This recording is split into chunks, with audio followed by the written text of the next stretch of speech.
నా జీవితంలో పెద్ద ఎవరంటే మా నాన్న. నేను సీక్రెట్ తాగుతున్నా తెలిసి కొట్టేశాడా? ఇలా చదువుతాగా తాగడా? ఇంత వయసు వచ్చిన కొడతాడు అనుకోలే అని రమేష్ తాగడానికి నేర్చుకోతుంటే సంతోష్ ఆగరా అన్నారు అని.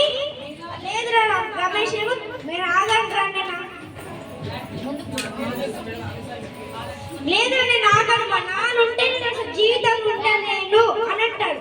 ఒక పాయిజన్ బాడీ రమేష్ చేద్దామని అనుకొని చేశాడు. చేసి నైట్ నాన్నకి ఎలా ఆలోచిస్తుంటాడు. చేసి ఈవినింగ్ ఇంటికి వెళ్తాడు. ఇంటికి లాక్ చేస్తుంటాడు. పక్కింటి వాళ్ళు ఇలా చెప్తారు, మీ నాన్నకి ఇప్పుడే హార్ట్ అటాక్ వచ్చింది, ఇప్పుడు హాస్పిటల్ తీసుకెళ్లారు అని చెప్తారు. చెప్పి అయితే రమేష్ ఏమో అయితే ఇంకా నాన్న పాయిజన్ చేసి చంపడం అవసరం అయినా చేస్తాడా అనుకున్నాడు. అనుకొని ఇంకా పోయినాక హాస్పిటల్కి వెళ్తాడు.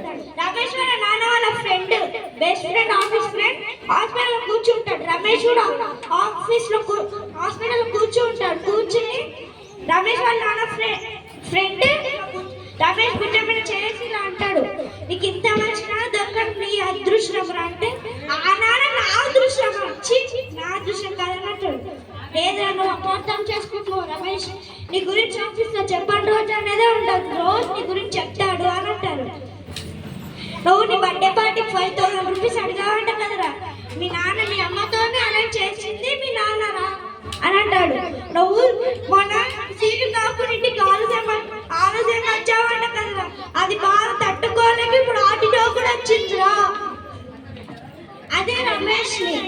అయితే రమేష్ ఏమో మా నాన్న నా గురించి ఇంతగానం ఆలోచించారా, అసలు నాకు తెలియదు ఇంతగానం ఆలోచించ రియలైజేషన్ వస్తుంది. అదే రమేష్ నేనే. అయితే నాన్న ఏసీలో ఉంటాడు. నాన్న చూడాలనిపిస్తుంది, లోపలికి వెళ్తాడు. వెళ్ళి నాన్న మీద పడి, నాన్న సారీ నాన్న ఐ లవ్ యూ నాన్న, చూడు నాన్న నీకోసం పాయిజన్ బాడీలో నాన్న చేస్తాను అని ఏడుస్తాడు. కానీ వినడానికి నాన్న లేడు కదా. అదే రమేష్ నేను ఆ దురదృష్టం